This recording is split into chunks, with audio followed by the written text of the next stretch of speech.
आप अगर हेलमेट लेना चाहते हो थाईलैंड में, या आपकी ट्रिप प्लान्ड है, या जब भी आप जाना चाहते हो, तो लेना चाहिए कि नहीं लेना चाहिए, क्या क्या लेना चाहिए। देखो वैसे गाइस एक चीज आपको बताना भूल गया कि काफी लोग मुझे पूछ रहे थे कि आपने हेलमेट लाया है तो कुछ डिक्लेयर करना पड़ा क्या, या कोई कस्टम ड्यूटी पड़ी क्या। तो देखो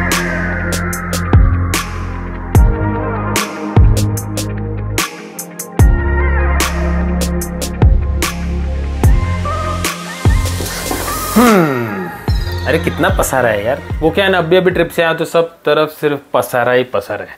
ठीक है चलो वो तो मैं साफ कर लूंगा। सो हेलो गाइस, स्वागत है आपका मेरे चैनल पे। मैं हूं आपका होस्ट, आपका दोस्त अभिषेक, बैक होम मुंबई ठाणे। बड़ा अच्छा लग रहा है बॉस, 20 दिन से रिग्रेस ट्रैवलिंग कर रहा हूँ, बहुत ज़्यादा थक गया हूँ। अभी भी मेरे फेस पे आप देख सकते हैं थकावट तो है, तो थकावट को छुपाने के लिए थोड़ा सा alright, this is our brand new aero helmet. First time मैंने एरो हेलमेट लिया है, और लास्ट टाइम जब मैंने HJC का हेलमेट लिया था तब मैंने सोच लिया था कि अपन अभी जितना हो सके उतना लाइफ में सेफ्टी गियर्स अपग्रेड करने की कोशिश करेंगे। मतलब तब मैंने HJC लिया था, मैंने सोच लिया था कि इसके बाद अपन जो लेंगे वो थोड़ा सा और प्रीमियम लेंगे ताकि सेफ्टी थोड़ी और बढ़ जाए। फाइनली अभी प्रीमियम हेलमेट आ चुका है। ये जो हेलमेट है ये मैंने थाईलैंड से लिया है, बैंकॉक से, और ये एक बढ़िया सा टूरिंग हेलमेट है which is also modular with lot of features.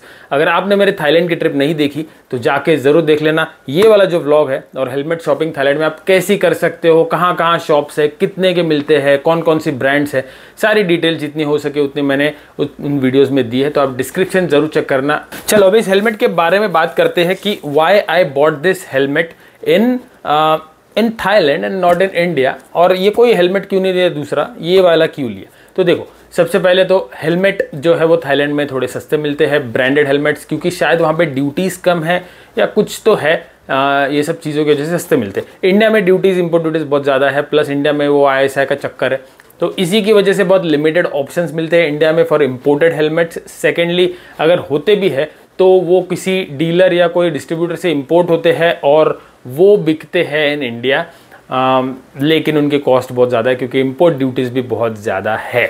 और इसी की वजह से मैंने सोचा था कि यार अगर मैं थाईलैंड जाने वाला हूँ तो why not just hold for few months.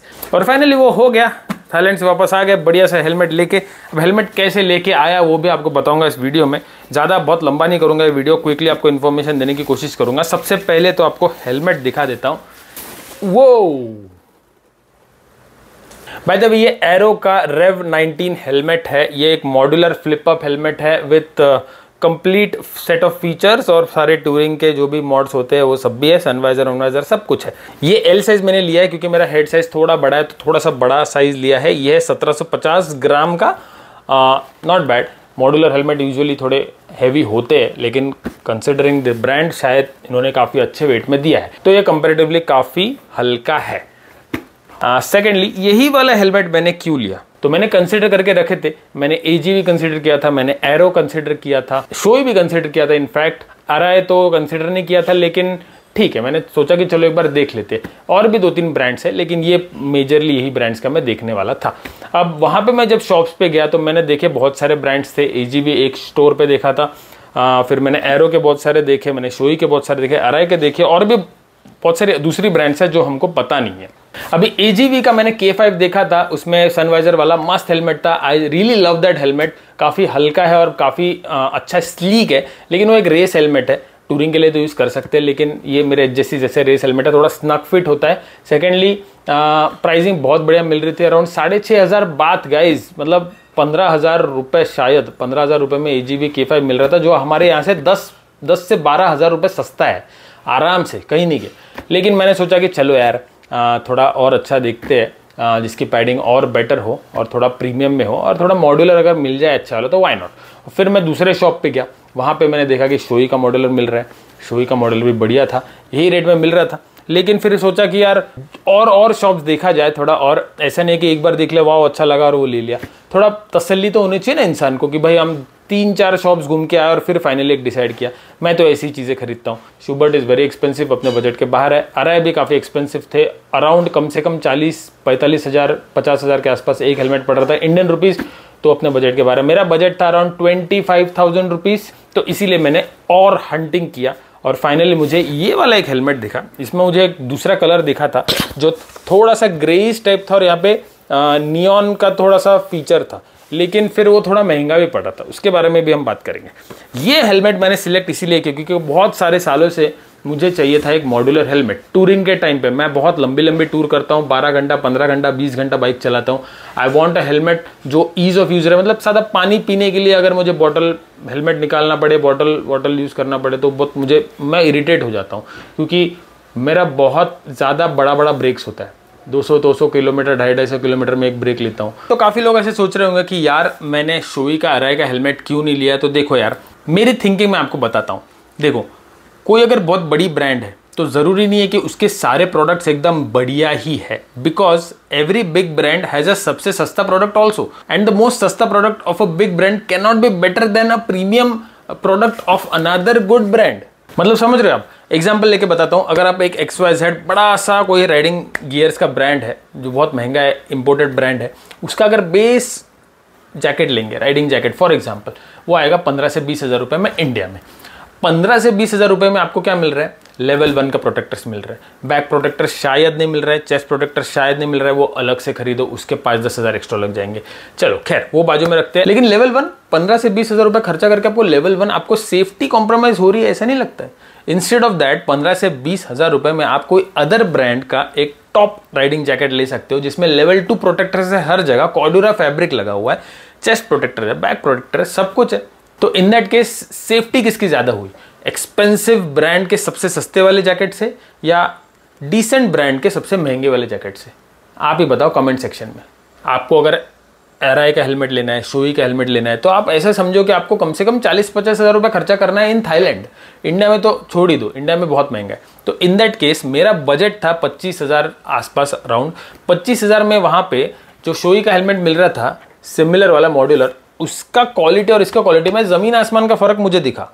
In fact ये पैडिंग देख लो आप, ये जो पैडिंग है, इस टाइप की, इस लेवल की पैडिंग अगर मैं शोई में देखूँ तो मुझे 45,000 का हेलमेट दिखा था जिसकी पैडिंग ऐसी है, 21,000 बात लिखा था, 45,000 से भी ऊपर जाता है। तो इन दैट केस मैंने सोचा कि यार क्या ही फ़र्क पड़ रहा है, मतलब शोई अराई मुझे थोड़ी ना लोगों को दिखाने के मैं शोई पहन रहा हूँ, अराई पहन रहा हूँ। अपने को एक अच्छा सेफ्टी रेटेड, अच्छा well padded, good quality helmet चाहिए जो मेरी राइडिंग लाइफ ईज आउट कर दे। और वैसे भी AGV, HJC, अराई, ये सब ब्रांड्स तो अच्छे ही है, वर्ल्ड वाइड नोन है, इंपोर्टेड ब्रांड्स है। तो इसीलिए मैंने ये डिसाइड किया, हाँ जिस दिन मेरा बजट होगा कि अपने को 40-50 हज़ार का हेलमेट लेना है, उस दिन मैं शोई अराई ज़रूर ले लूँगा। फॉर नाउ अपने को ये सही है, इसीलिए मैंने ये लिया।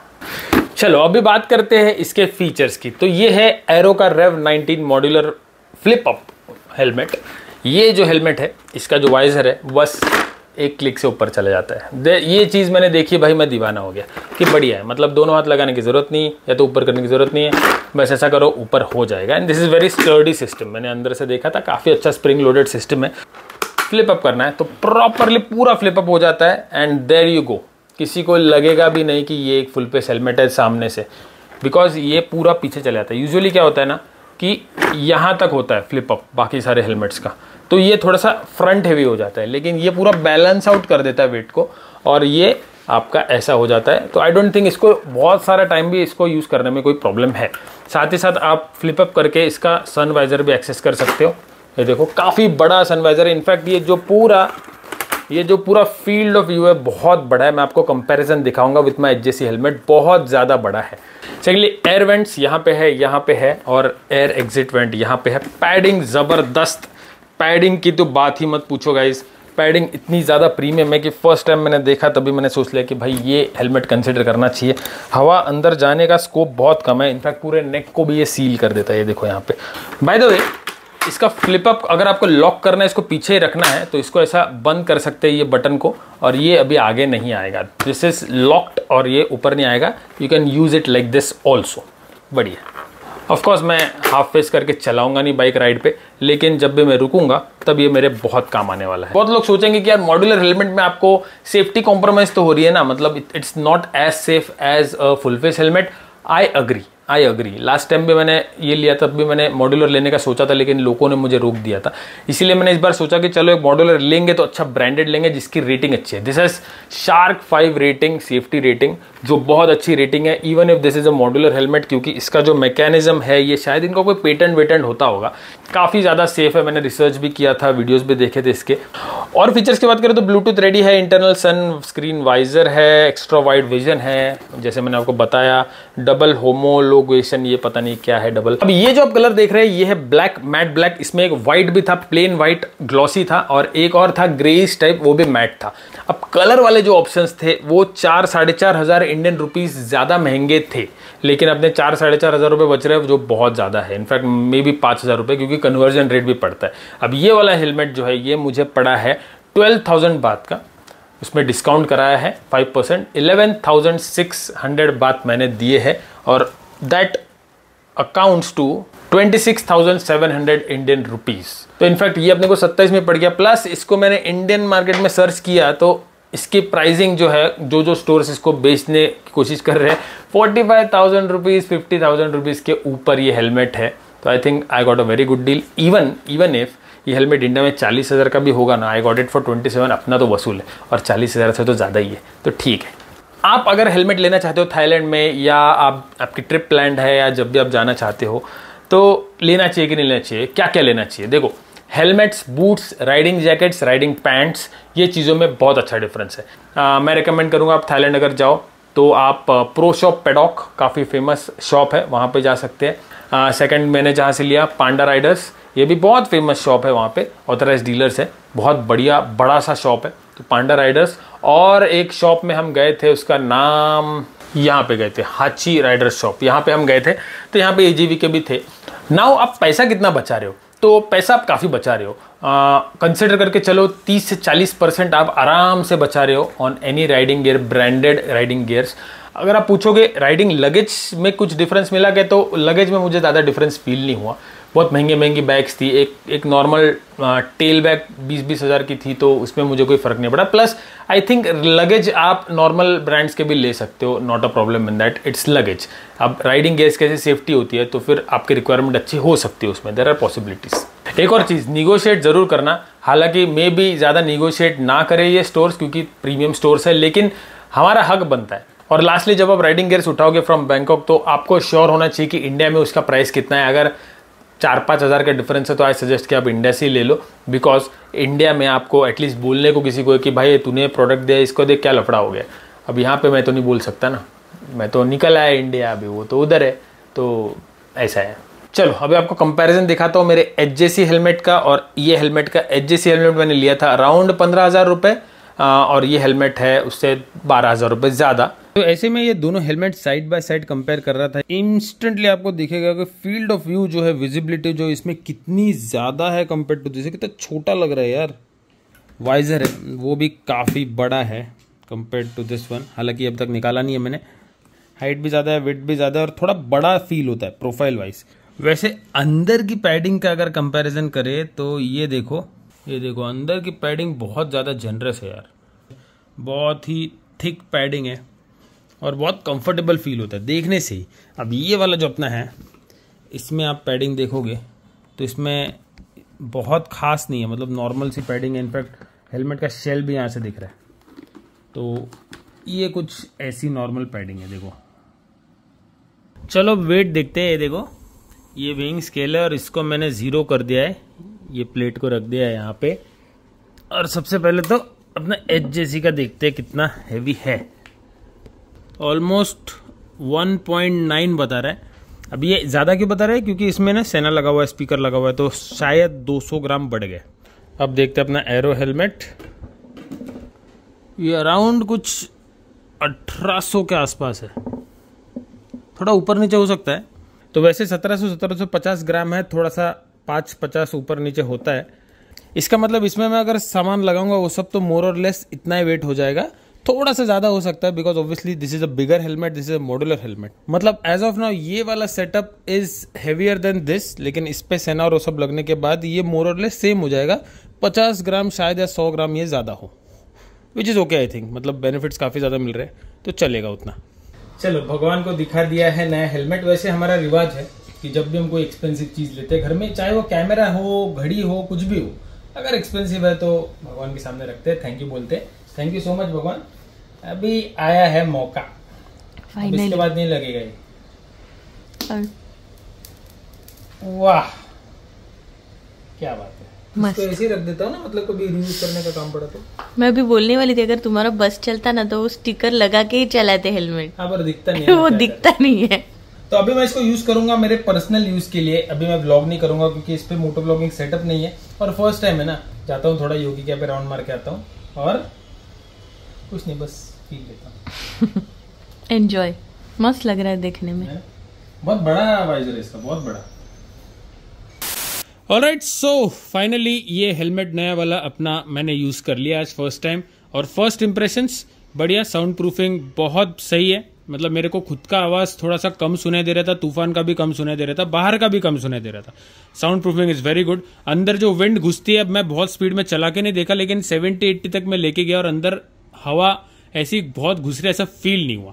अभी वो हाई स्पीड पे पता चलेगा, लेकिन यहाँ पे नीचे इतनी जबरदस्त पैडिंग है ना कि हवा घुसने का चांस ही नहीं है। प्लस ये लगाने के बाद तो बिल्कुल भी नहीं, सही है। और इसका जो विजन है वो बहुत बड़ा है और अंदर तो बहुत ही कंफर्टेबल है, वेरी कंफर्टेबल। और आधा टाइम तो मैं इसको ऐसे यूज कर रहा था सिटी में, परफेक्ट। वाइजर भी लगा सकते हैं, वाह। और परफेक्ट। वैसे गाइस एक चीज आपको बताना भूल गया कि काफी लोग मुझे पूछ रहे थे कि आपने हेलमेट लाया तो कुछ डिक्लेयर करना पड़ा क्या, या कोई कस्टम ड्यूटी पड़ी क्या। तो देखो, आप कोई भी राइडिंग गियर है, कुछ भी लाते हो बाहर से, कोई भी नई चीज लाते हो इनफैक्ट, तो आप मोस्टली क्या करते हो, आप उसका डब्बा खोल लेते हो, सील खोल लेते हो और प्रोडक्ट बाहर निकाल के जेब में डाल देते हो या बैग में डाल देते हो और फिर लाते हो। तो ऐसा करोगे तो कोई दिक्कत नहीं है, लेकिन हेलमेट के केस में ना आप इतना बड़ा बॉक्स लेके आओगे तो दिक्कत हो सकती है। तो इसके लिए आप क्या कर सकते हो, मैंने जितने भी यूट्यूब पे वीडियोस देखे, मेरे दोस्तों से पूछा कि हेलमेट का बॉक्स वहीं छोड़ दिया, I don't need it, bill will अपने पास रख लो और हेलमेट वैसे के वैसे ही हेलमेट पाउच के अंदर डाल के हैंड बैगेज में, आप चेक इन में मत डालना, हैंड बैगेज में डालना। चेक इन में डालोगे तो भाई बहुत रिस्की हो जाएगा, कोई गिरा विरा देगा। हैंड बैगेज में जो अपने केबिन बैग होता है, केबिन बैगेज के जैसा रख देने का ऊपर और लेके आने का। अब आने के बाद जो कस्टम्स और ये सब हमने क्रॉस किया, इमिग्रेशन है, बात किसी ने कुछ पूछा नहीं है, नॉर्मल एक्सरे के अंदर अपना हेलमेट भी डाल दिया, वैसे के वैसे निकाल लिया। इनकेस अगर किसी ने पूछ ले तो बता देना कि हम राइडर है, तो I got my helmet there because वहां हमको गाड़ी चलानी थी, ऐसा आप बोल सकते हो, कोई दिक्कत नहीं है। वैसे कोई पूछता नहीं है, कोई टेंशन मत लो। हाँ, अनलेस एंड अनटिल आप भाई पेटी पैक चीज ला रहे हो और एक्सरे में दिख रहा है कि बैग में कुछ तो बॉक्स है, फिर शायद वो बोल सकते, तो इन दैट केस आप डायरेक्टली भी ला सकते हो, कोई प्रॉब्लम नहीं है। पर्सनल यूज के लिए है, एक चीज ला रहे हो कोई दिक्कत नहीं। हाँ, अगर आप बहुत सारी चीजें ला रहे हो तो प्रॉब्लम हो सकती है, एक चीज के लिए आई डोंट फाइंड। यहाँ पे दुबई से लोग क्या क्या लेके आते हैं, कोई फर्क नहीं पड़ता इतना। Alright, so that's it for this video. बहुत सारे हेलमेट्स घर में हो चुके हैं, अभी पुराने वाला एम्प्टी हेलमेट भी पड़ा है, उसका क्या करूँ। हाफ फेस हेलमेट भी है, दूसरा भी है और इसमें भी है, ठकुराइन जी का भी है। 7-8 हेलमेट तो घर पे पड़े, क्या करें, अभी यूज तो करते हैं। लेकिन घर में मैं सजाने वाला था एक हेलमेट, लेकिन यार फिर वो धूल खाते पड़ेंगे और उसको फिर साफ करते रहो, उससे अच्छा है मस्त बंद करके अंदर रखो, जब काम है बाहर निकालो। Okay, I think I have covered all the points. अगर आपको ये वीडियो अच्छा लगा हो, इन्फॉर्मेशन अच्छी मिली हो, आपकी थाईलैंड ट्रिप का एक रीजन मिल गया हो, या तो फिर आपको कोई नोन पर्सन जा रहा है थाईलैंड, उनसे कुछ मंगवाना हो, तो आई होप आपको ये वीडियो से अच्छी हेल्प मिली हो। अगर कुछ रहेगा तो कमेंट जरूर करना, मैं रिप्लाई जरूर कर दूंगा। And do hit the like button, do share this video with your friends and family, and do subscribe to channel. मिलते हैं आपसे अगले व्लॉग में, तब तक खुश रहो, आबाद रहो, भटकते रहो। और अपनी थाईलैंड ट्रिप देखी कि नहीं, आपने नहीं देखी तो जरूर देखना, डिस्क्रिप्शन में मैंने प्लेलिस्ट दे दी है, जरूर देखना।